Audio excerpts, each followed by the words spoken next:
The Lord be with you. And with your A spirit. reading from the Holy Gospel according to Matthew. Glory to you, O Lord.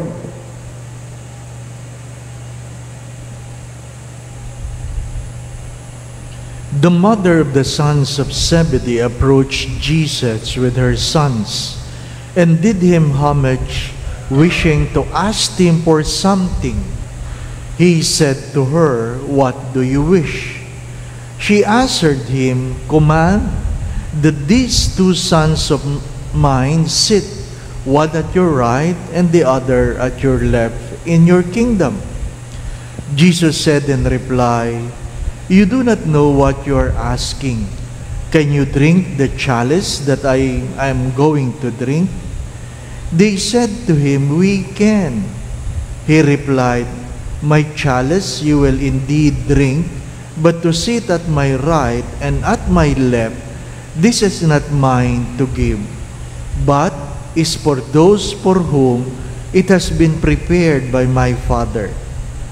When the 10 heard this, they became indignant at the two brothers. But Jesus summoned them and said, "You know that the rulers of the Gentiles lord it over them, and the great ones make their authority over them felt. But it shall not be so among you. Rather, whoever wishes to be great among you shall be your servant. Whoever wishes to be first among you shall be your slave. Just so the Son of Man did not come to be served, but to serve and to give his life as a ransom for many."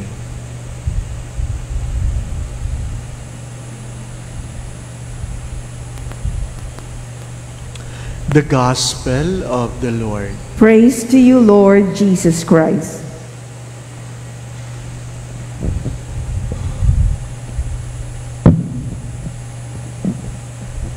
Magandang umaga po sa inyong lahat. Magandang umaga po, Father. Yung salitang kaya at saka kakayanin ay magkaiba. Kaya at kakayanin. Hindi ko makalimutan nung ako po ay naka-assign sa isang squatter during our apostolate. I always encourage little children to dream dreams regardless of. Mahalaga yung meron tayong pangarap. Kahit ano yung kinalalagyan sa buhay, sapagkat naniniwala ako, pag wala kang pangarap, wala kang bukas. Pag wala kang pangarap, wala kang bukas. If you have nothing to aspire for, then you have no future. And in that dreams or aspiration will not always depend on where you are, what you are, but it is always what is in your heart. Kaya tinatanong ko po yung tinirhan ko, ang trabaho nila, nangangalakal. Alam niyo yung nangangalakal sa gabi, yung nandadampot ng mga plastic, mga kung anong pwedeng ipunin at kinabukasan, isusort, tapos ipagbibili. Ikalawa,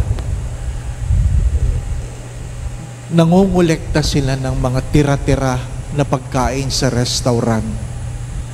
So, kasama ako doon sa gabi, pupunta kami sa mga restaurant, kukunin namin yung mga tinapong mga tira-tira at pipilian namin. Doon ko kaunahang nagkaroon ng karanasan ng pagpag. Ano yung pagpag? Yung mga tira-tira mga piraso ng manok, kung ano man, karne na pwede pa, papagpagan lang, huhugasan lang, tapos ipiriprito. Tapos yun ang kakainin.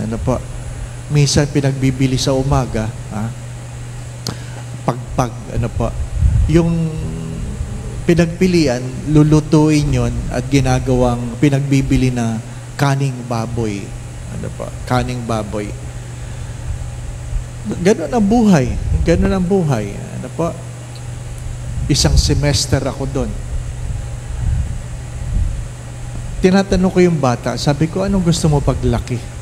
Sabi niya, gusto ko pong maging doktor. Sa ganung uri na pamumuhay, may pangarap ang bata. Gusto ko pong maging doktor. Masaya ko narinig yun. Pero itong nanay, basag trip. Mga nanay pagkamisan, basag trip eh. No? Sabi ba naman ng nanay, gusto mo maging doktor? Kaya mo? Ay di gusto, tinitingnan ko ng masama yung nanay, nangangarap lang naman eh. Pero mas maganda yung sinagot ng bata. Sabi ng bata, opo, kaya ko po. Kayo, kaya nyo? Hindi ko makalimutan yun. Ano pa? Bakit? Kung mangangarap ka rin, mahalaga na ang iyong pangarap ay hindi nakadepende sa mga pagtutol ng ibang tao. Kaya mo ba o kakayanin mo? The word kaya ko is the way we assess ourselves. We assess ourselves. In modern times, we use the word SWOT. SWOT. SWOT. Strength, weaknesses, opportunities, and threats. I know my SWOT. Kilala ko ang sarili ko. Kaya pag tinanong mo ako, kaya ko ba? Kaya ko.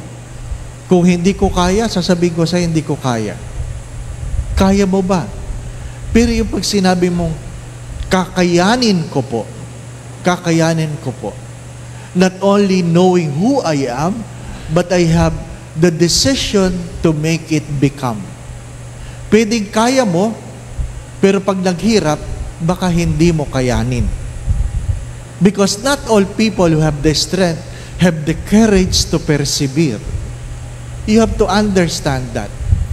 Not all talented people will be able to complete their schooling because they lack the perseverance. Kaya mo ba?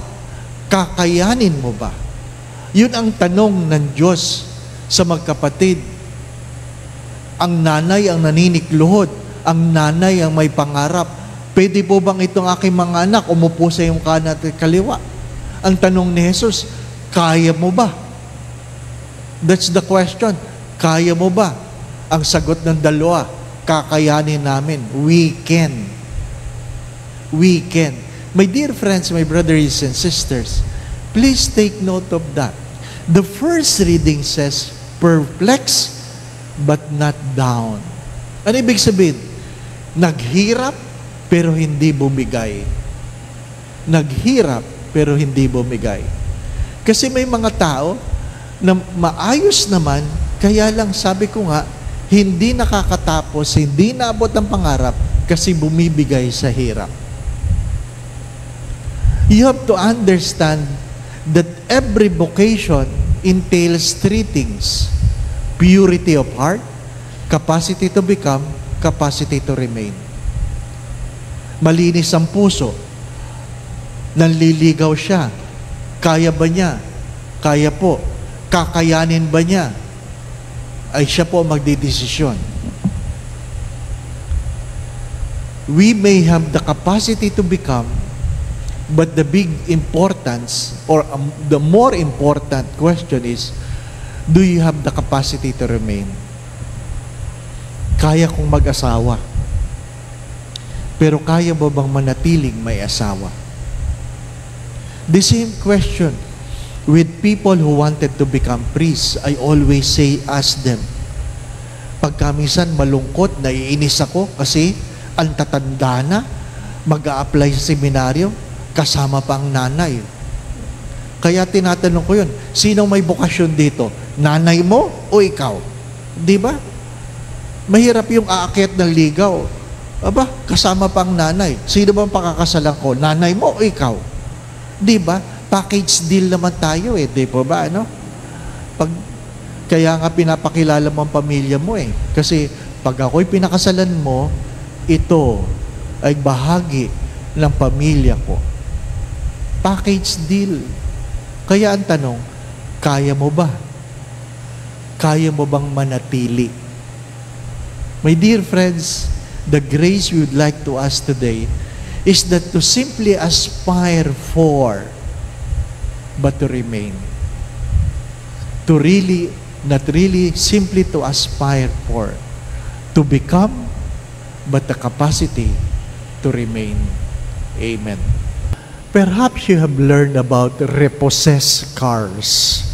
Repossess. Ano ba ibig sabihin ng repossess? Binili, kaya lang hindi kayang hulugan, kaya binatak ng bangko. Maganda yun eh. Kaya mo bang bumili?